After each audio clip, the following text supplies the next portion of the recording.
बिस्मिल्लाहिर्रहमानिर्रहीम। कैसे हैं आप लोग?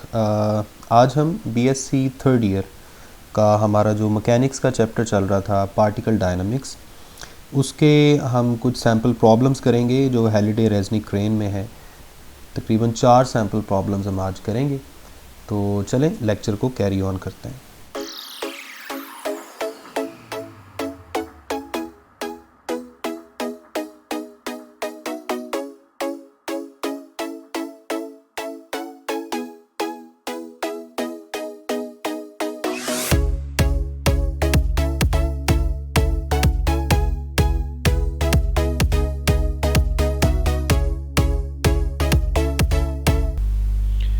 तो चलें हम शुरू करते हैं। हमारा जो आज काम है वो न्यूमेरिकल्स का है।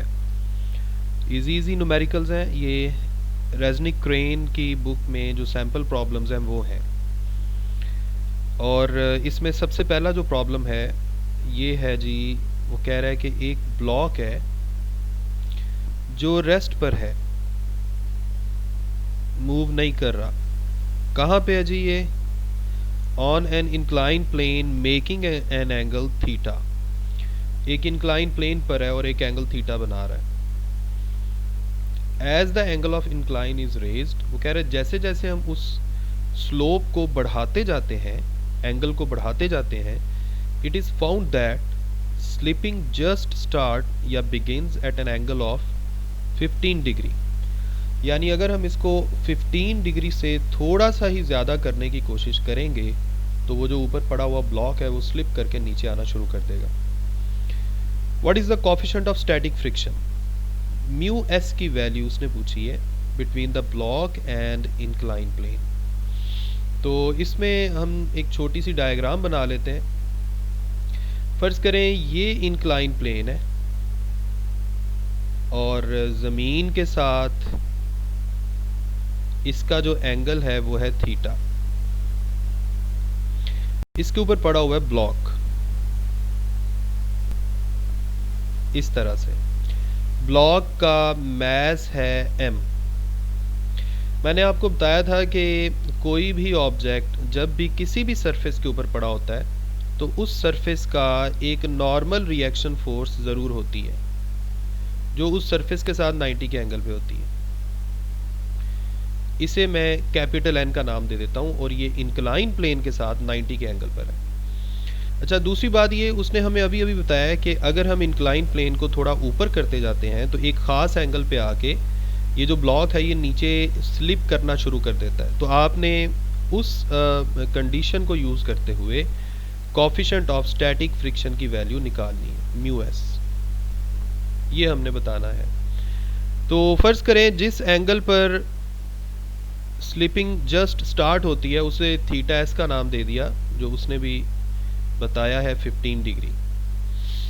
तो ये है जी हमारी डायग्राम। अभी स्लिपिंग स्टार्ट नहीं हुई, आप ये समझें कि स्लिपिंग स्टार्ट होने ही वाली है। इस वक्त ऑब्जेक्ट का जो वेट है ये वर्टिकली डाउनवर्ड लगेगा, mg। इसके अलावा एक डॉटेड लाइन मैंने खुद लगा ली इधर, और ये जो मैंने डॉटेड लाइन लगाई है ये मैंने इंक्लाइन प्लेन के साथ 90 के एंगल पर लगाई है। ठीक हो गया। अब हम जानते हैं जो एंगल दो लाइंस के दरमियान होता है, यानी इन दो लाइंस के दरमियान जो एंगल होगा वही इन दो लाइंस के दरमियान होगा, क्योंकि ये आपस में परपेंडिकुलर है। इसे भी थीटा एस का नाम देना चाहिए। कौन कौन सी लाइन किस किस के परपेंडिकुलर है? इसके परपेंडिकुलर है ये वाली लाइन, इसी तरह से इसके परपेंडिकुलर है ये वाली लाइन। तो इसलिए इनका भी आपस में एंगल थीटा एस ही होगा। अब हमने mg को रेक्टेंगुलर कंपोनेंट्स में रिजॉल्व करना है। mg के दो कंपोनेंट्स बनेंगे, एक थीटा वाली साइड पर और एक थीटा के सामने 90 के एंगल पर। जो थीटा वाली साइड पे होगा वो होगा mg cos थीटा, और जो थीटा के सामने होता है हम जानते हैं वो हमेशा वर्टिकल कंपोनेंट होता है, that is mg sin theta. अब जो एम जी कॉस थीटा है ये तो नॉर्मल रिएक्शन फोर्स के बिल्कुल ऑपोजिट है। ये एम जी साइन थीटा जो है ये अलोंग द प्लेन डाउनवर्ड लग रहा है इस तरफ, ये है असल में एम जी साइन थीटा। अब एम जी साइन थीटा जो है ये इस ब्लॉक को प्लेन के ऊपर नीचे की तरफ स्लाइड करने की कोशिश कर रहा है, लेकिन एक फोर्स ऑफ फ्रिक्शन है जो ब्लॉक और इस सरफेस के दरमियान एग्जिस्ट कर रही है अपोजिट डायरेक्शन में, और यही फोर्स ऑफ फ्रिक्शन असल में स्टैटिक फ्रिक्शन है। और चूंकि अभी हम कह रहे हैं कि अभी जस्ट स्लीपिंग स्टार्ट होने ही वाली है या जस्ट स्टार्ट हुई है, इसका मतलब है ये जो स्टैटिक फ्रिक्शन की वैल्यू है this is maximum force of static friction. जो मैंने आपको फ्रिक्शन वाला जो टॉपिक करवाया था उसमें मैंने डिटेल में ये बात बताई थी कि जो ज़्यादा से ज़्यादा स्टैटिक फ्रिक्शन की फोर्स होती है उसे एफ एस मैक्स कह सकते हैं, और इसी का इक्वालिटी वाला रिलेशन आता है। तो हमारे पास टोटल 4 फोर्सेस हो गई, और इनमें से कौन कौन सी फोर्स आपस में बैलेंस कर रही है? ये नॉर्मल रिएक्शन और एम जी कॉस थीटा आपस में बैलेंस कर रहे हैं, यानी N is equal to M G cos theta. इसी तरह से एम जी साइन थीटा और एफ एस मैक्स ये आपस में बैलेंस कर रही हैं। F S max is equal to M G sine theta. अब हमने फोर्स ऑफ स्टैटिक फ्रिक्शन में पढ़ा था कि एफ एस मैक्स किसके इक्वल होता है? Mu S multiplied by normal reaction force. तो इस तरह से आपने इसको पुट कर दिया। अब नॉर्मल रिएक्शन फोर्स के बारे में सामने लिखा हुआ है जी, वो किसको बैलेंस कर रही है या किसके इक्वल है? एम जी कॉस थीटा के। तो आप एन की जगह M G cos theta put कर दें। एम जी कॉस थीटा मैंने एन की जगह पुट कर दिया। राइट हैंड साइड पे पहले से ही एम जी साइन थीटा मौजूद है, एम जी से कैंसिल हो गया, कॉस थीटा साइन थीटा के नीचे चला गया, और म्यू एस यानी कोफिशिएंट ऑफ स्टैटिक फ्रिक्शन आपके पास आ जाएगा sine theta divided by cos theta. इस तरह से ये टेन थीटा के इक्वल हो गए। अब थीटा जो है उसको उसने थीटा एस का नाम दिया हुआ था और इसकी वैल्यू उसने बताई थी 15 डिग्री। तो 10-15 का जो भी आंसर होगा वो आपका रिक्वायर्ड आंसर है, और वो यहाँ पर लिखा हुआ है 0.27। आप इसको कैलकुलेटर से एक दफ़ा वेरीफाई ज़रूर कर लें, ठीक है? तो बताएं इसकी समझ आ गई है सबको?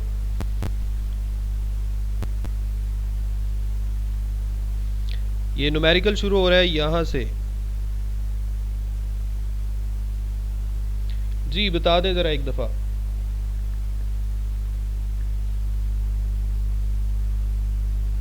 जी सर आ गई है। Okay good. और किसी बच्चे को कोई प्रॉब्लम तो नहीं है इसको समझने के लिए?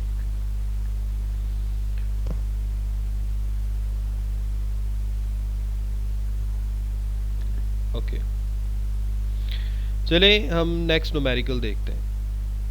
नेक्स्ट जो सैंपल प्रॉब्लम है वो है हमारे पास ये इस वक्त जो सामने आपको नज़र आ रहा है।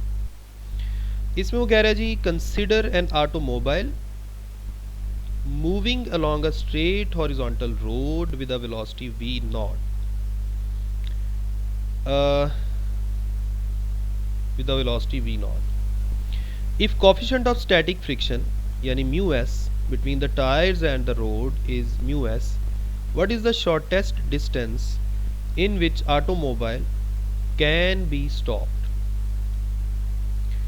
अच्छा, सबसे पहली बात ये कि इनिशियल वेलोसिटी यहाँ पर क्या है वो जो उसने बताई है,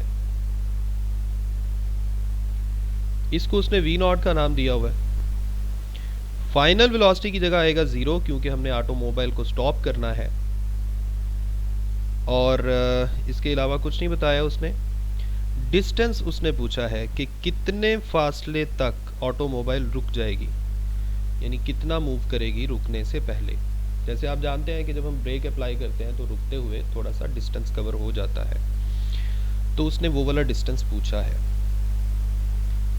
आप मुझे ये बताएं कि जब हम गाड़ी पर ब्रेक की फोर्स लगाते हैं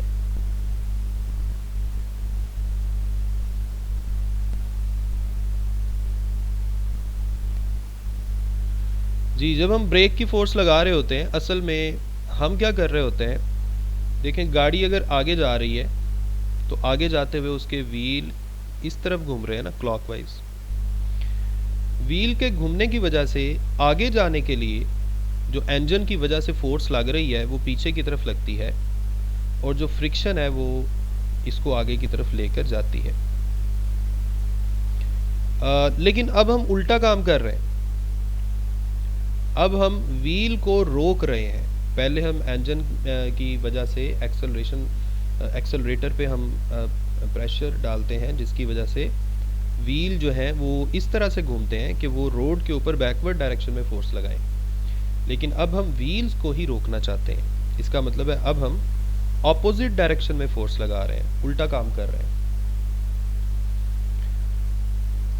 तो मुझे एक बात बताएं, जब ये रुकना शुरू करेगा, यानी ये वाला जो व्हील है, ये जो व्हील आपको नज़र आ रहा है, जब हम इसकी मोशन को स्टॉप कर रहे होंगे, पहले तो हम इंजन की मदद से इसको क्लॉकवाइज घुमा रहे थे और गाड़ी आगे की तरफ जा रही थी। तो जब आप इसको क्लॉकवाइज घुमाना बंद कर देंगे, यानी इसको घूमने से रोकने की कोशिश करेंगे, फिर ही गाड़ी स्टॉप होगी ना।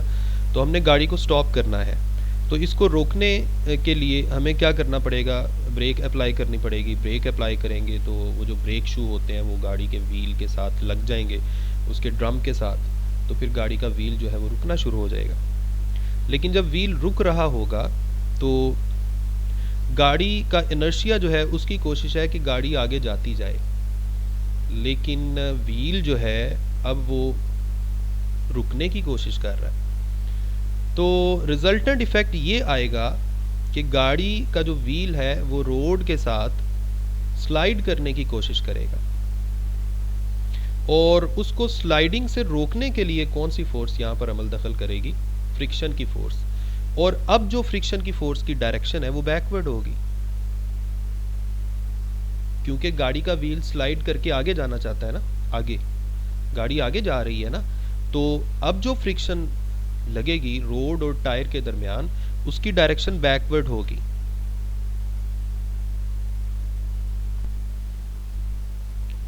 Friction when brakes are applied, ठीक है। तो ये सिचुएशन है। अब इस सिचुएशन में अगर मैं आपसे ये पूछूं कि ये जो maximum force of static friction है जो अब बैकवर्ड डायरेक्शन में लग रही है, ये किसके इक्वल है, सिंपल वही इसका basic formula mu S N के इक्वल है। अब यहाँ पर गाड़ी चूंकि लेवल रोड के ऊपर चल रही है तो गाड़ी का वेट वर्टिकली डाउनवर्ड और रोड का जो नॉर्मल रिएक्शन है वो वर्टिकली अपवर्ड है, यानी यहाँ पर जो नॉर्मल रिएक्शन है वो किसके इक्वल है, एम जी के। अब दूसरी बात ये कि जब आपने ब्रेक अप्लाई कर दी तो गाड़ी का एक्सेलरेशन जो है उसकी मैग्नीट्यूड तो आगे की तरफ है, या उसकी कोई ना कोई मैग्नीट्यूड तो है, गाड़ी के ऊपर कोई ना कोई तो फोर्स लग रही थी जिसकी वजह से गाड़ी आगे जा रही थी। अब वो उस फोर्स को आप लिख सकते हैं एम ए। अब इस वक्त फोर्स ऑफ स्टैटिक फ्रिक्शन जो बैकवर्ड डायरेक्शन में लग रही है वो और ये जो फोर्स एम ए है ये एक दूसरे को बैलेंस कर रहे हैं, आप ये कह सकते हैं। या आप कह सकते हैं कि इस वक्त फोर्स ऑफ स्टैटिक फ्रिक्शन जो है ये एम ए के अपोजिट है और मैग्नीट्यूड बराबर है, मैं इसको माइनस एम में लिख सकता हूँ। ये मैस इस मैस से कैंसिल हो गया और इस तरह से एक्सेलरेशन किसके इक्वल आ जाएगा, एक्सेलरेशन किसके इक्वल आ जाएगा, माइनस म्यू एस जी। गुड, इसका मतलब है आप जाग रहे हैं, माइनस म्यू एस जी, ये आपके पास एक्सेलरेशन हो जाएगा। अब हम आते हैं अपने प्रॉब्लम की तरफ। अगर हम थर्ड इक्वेशन ऑफ मोशन लिखें तो थर्ड इक्वेशन ऑफ मोशन के मुताबिक हम कह सकते हैं 2as is equal to vf² minus vi²। अब यहाँ पर एक्सेलरेशन कितना है जी, माइनस म्यू एस जी,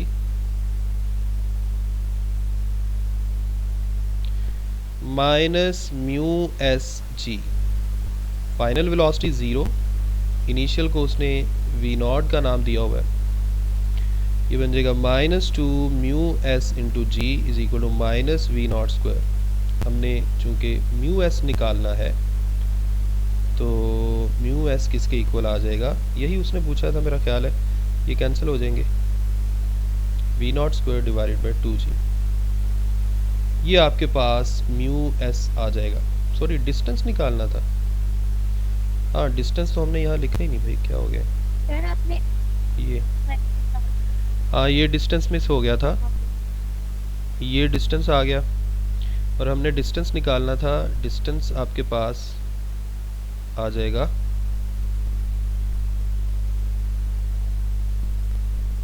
ओके, यहाँ पे अब s रह जाएगा और म्यू एस भी इधर ही नीचे डिवाइड कर देंगे।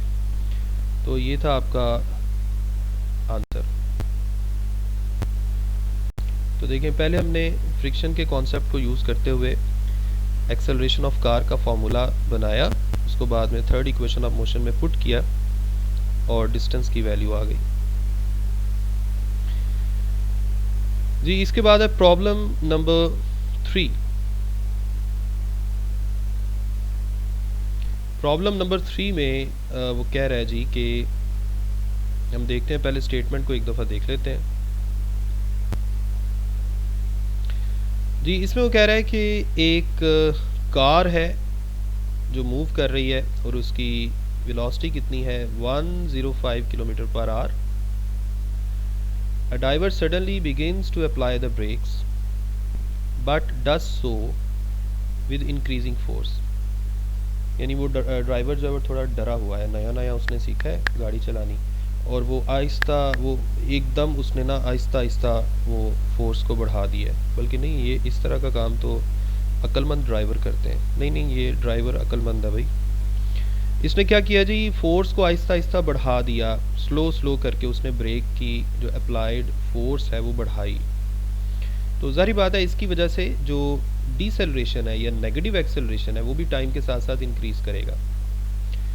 इसका मतलब है कि ये जो डिसेलरेशन है this is a function of time, यानी टाइम डिपेंडेंट एक्सेलरेशन है।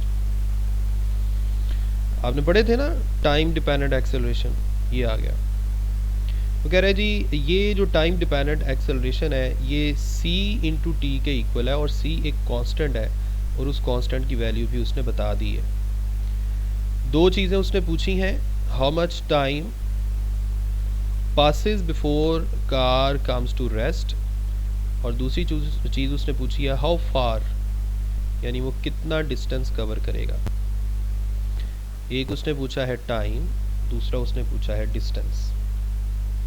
अब आप ज़रा सोच के बताएं, ये जो डिस्टेंस है, देखें अगर एक्सेलरेशन टाइम पर डिपेंड कर रहा है तो वेलोसिटी भी टाइम के साथ साथ चेंज हो रही है, यानी वो भी टाइम पे डिपेंड कर रही है। डिस्टेंस जो कवर हो रहा है वो भी फंक्शन ऑफ टाइम है। तो इसका मतलब है हम कह सकते हैं कि वेलोसिटी को भी जब हम लिखेंगे वो भी as a function of time लिखेंगे, डिस्टेंस को जब हम लिखेंगे तो वो भी as a function of time लिखेंगे। यहाँ पर हम फर्स्ट इक्वेशन ऑफ मोशन को यूज़ कर सकते हैं। अगर आपको फर्स्ट इक्वेशन ऑफ मोशन याद है, final velocity is equal to initial velocity plus acceleration into time होता है ना, लेकिन यहाँ पर जो एक्सेलरेशन है वो भी फंक्शन ऑफ टाइम है और टाइम के साथ dt आ जाएगा, और यहाँ हम इंटीग्रेट कर देंगे 0 से t तक। एक्सेलरेशन का फार्मूला उसने बता दिया है c इंटू टी, ये उसने क्वेश्चन की स्टेटमेंट में बता दिया था। एक्सेलरेशन की जगह आ गया जी, एक second, okay, c into T साथ dt, ये आपके पास आ जाएगा v0 प्लस c बाहर आ जाएगा, t के ऊपर पावर फार्मूला लगा हाफ ct स्क्वायर अब वी नॉट की वैल्यू उसने बताई है या नहीं बताई? ये वी नॉट है। इसकी वैल्यू को आप मीटर पर सेकेंड में अगर कन्वर्ट करें, यानी 1000 से मल्टीप्लाई और 3600 से डिवाइड करके, तो ये आंसर बनता है। तो वी नॉट की ये वैल्यू पुट कर दें, 29। वी नॉट की जगह आपने पुट कर दिया 29 इन और हाफ। सी की वैल्यू उसने बता दी थी -2.67, -2.67।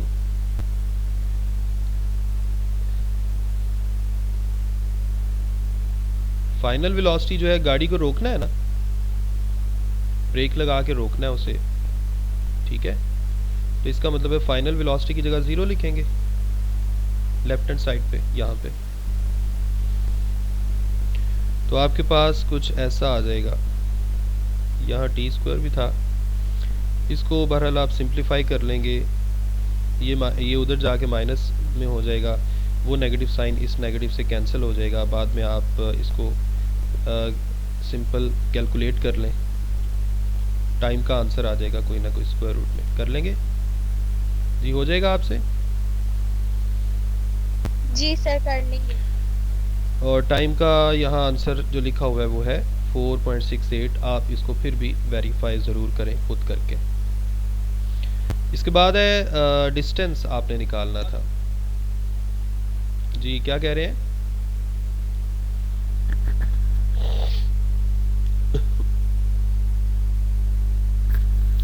सर जो इसके साथ माइनस है वो आपको क्या है, वो कहाँ जाएगा? हाँ, वो मैंने ये बताया कि ये 29 है ना, ये भी तो आएगा ना इस तरफ। तो ये जब इस तरफ आएगा, इसके साथ एक नेगेटिव साइन आ जाएगा, वो उसके साथ कैंसिल हो जाएगा। अच्छा, अब ये देखें, इसमें चले मैं इधर से ही करवा देता हूँ। जो डिस्टेंस है, जो फंक्शन ऑफ टाइम है, इसको हम लिख सकते हैं initial position plus final position. यहाँ पे थोड़ी सी मिस्टेक है, इसको आप ठीक कर लीजिएगा। ये dt है, dt, क्योंकि हम कह सकते हैं distance is equal to speed into time. चूँकि ये जो वेलोसिटी है ये फंक्शन ऑफ टाइम है, तो इसका मतलब है v के साथ आगे ब्रैकेट में t आएगा और साथ इंटेग्रल आ जाएगा। इंटेग्रल क्यों आ रहा है? क्योंकि इन सारे छोटे छोटे इंटरवल्स को हम इंटीग्रेशन की मदद से ऐड कर रहे हैं। क्योंकि उसने क्वेश्चन की स्टेटमेंट में बताया था ना कि उसने जो फोर्स है उसको वो मुसलसल बढ़ाता जा रहा है, अप्लाइड फोर्स, ब्रेकिंग फोर्स को। तो इस तरह से, इसलिए हमने ऐसे किया। अच्छा, ये जो इनिशियल पोजीशन है, इसके बारे में उसने कोई इन्फॉर्मेशन नहीं दी। या आप ये समझ लें कि जब हमने टाइम को मेजर करना शुरू किया तो उससे पहले का जो डिस्प्लेसमेंट है वो तो हम ज़ीरो लेंगे, क्योंकि वो तो हमारी डिस्कशन का हिस्सा ही नहीं है। इसलिए आप x की जगह 0 पुट कर देंगे, x0 की जगह, जो उसने यहाँ पर आके किया है। और ये जो vt है, इसकी वैल्यू हम यहाँ पे निकाल चुके हैं, ये v0 प्लस हाफ ct²। तो उसका वो फॉर्मूला हम यहाँ पुट कर देंगे। उसके बाद इसको इंटीग्रेट कर दें। चलें यहाँ पे हम इंटीग्रेट कर देते हैं। देखें, इसको मैं कर देता हूँ यहाँ पे, x0 प्लस v0, चूँकि इनिशियल वेलोसिटी है, इसकी एक फिक्स कांस्टेंट वैल्यू है, ये इंटेग्रल से बाहर आ जाएगा, अंदर dt आ गया। फिर प्लस, चूँकि हमने इस ब्रैकेट को ओपन किया है, हाफ और c दोनों कांस्टेंट हैं, ये इंटेग्रल से बाहर आ गए। अंदर t² इंटू dt आ गया, ये बन गया x0 प्लस v0 इंटू, ये कैंसिल हो गया, t प्लस हाफ c। इस पे आप पावर फार्मूला लगा दें, t³ डिवाइडेड बाई 3, तो इसकी जगह 0 आ जाएगा। ये आपके पास बन जाएगा v0t plus ct³ divided by 6। अब यहाँ सिर्फ हमने वैल्यूज को पुट करना है। जैसे उसने यहाँ पे वैल्यूज को पुट किया। जब आप सारी वैल्यूज को पुट कर देंगे तो आपका जो आंसर है वो तकरीबन ये आ जाएगा। फिर भी आप इसको वेरीफाई कर लीजिएगा।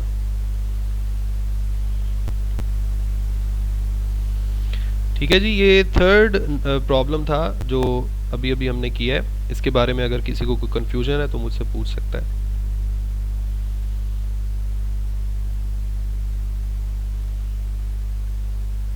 जी, कोई कन्फ्यूजन नहीं है?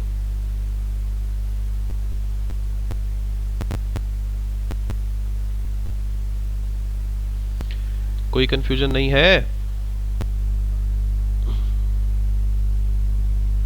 No sir. Okay, no sir. Next है जी प्रॉब्लम नंबर 4। प्रॉब्लम नंबर 4 में वो कह रहा है the coefficient of static friction between Teflon and scrambled eggs is about 0.04। ये उसने कोफिशिएंट ऑफ स्टैटिक फ्रिक्शन की वैल्यू बताई है। आप ये समझ लें कि एक सरफेस है और इस सरफेस के ऊपर हमने एग्स को रखा हुआ है और इस सरफेस को इंक्लाइन किया हुआ है। और ये क्वेश्चन अगर आपको पहला प्रॉब्लम याद है जो अभी अभी हमने किया है, मैं आपको एक नज़र दिखा देता हूँ। ये वाला सेम ये डायग्राम जो मैंने यहाँ बनाई थी, अगर आपको ये याद है तो आप इसको बड़ी आसानी से कर सकते हैं। सेम है, बिल्कुल सेम है।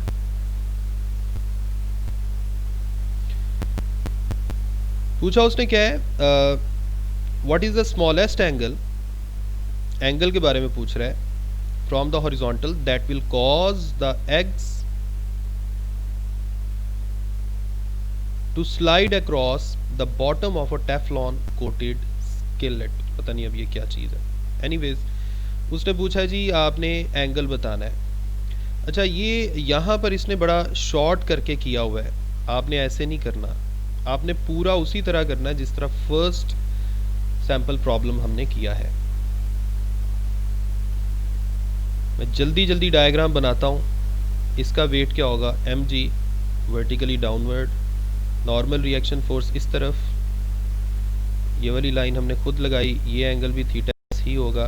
इसके दो कंपोनेंट्स आ जाएंगे, एक इस तरफ mg cos थीटा, एक इस तरफ mg sin थीटा। यहाँ पे फोर्स ऑफ फ्रिक्शन एक्ट करेगी, फोर्स ऑफ स्टैटिक फ्रिक्शन, जिसकी मैक्सिमम वैल्यू को हम कंसीडर कर रहे हैं। फिर आप क्या करेंगे जी, कोई एक बच्चा बताए अब क्या करेंगे?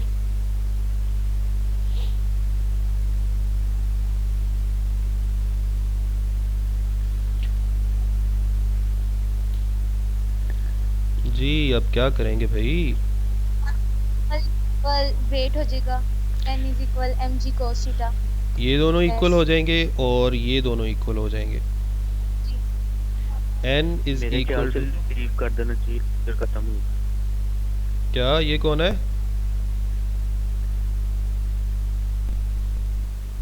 क्या कह रहे हो भाई?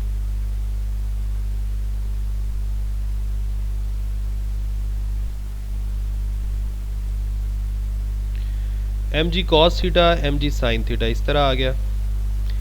ये क्या चीज़ है, म्यू s इंटू एन, जैसे पहले हमने किया, बाकी वैसे का वैसा। अब आप क्या करेंगे, n की वैल्यू पुट कर दें, n की जगह हम पुट कर देंगे ये mg cos theta mg sin theta, mg cancel हो जाएगा, इस cos को उस तरफ ले जाएंगे, फिर वो tan बन जाएगा। So tan theta is equal to mu S.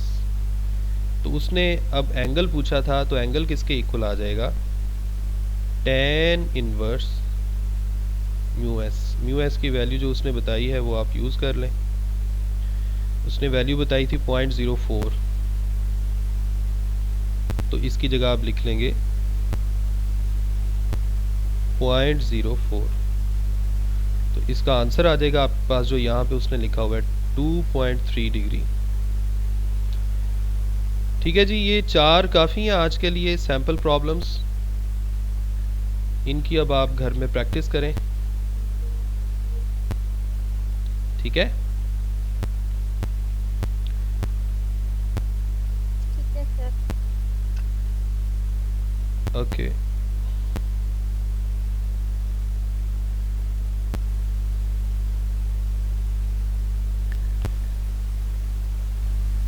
जी बच्चों, ये था आज का लेक्चर।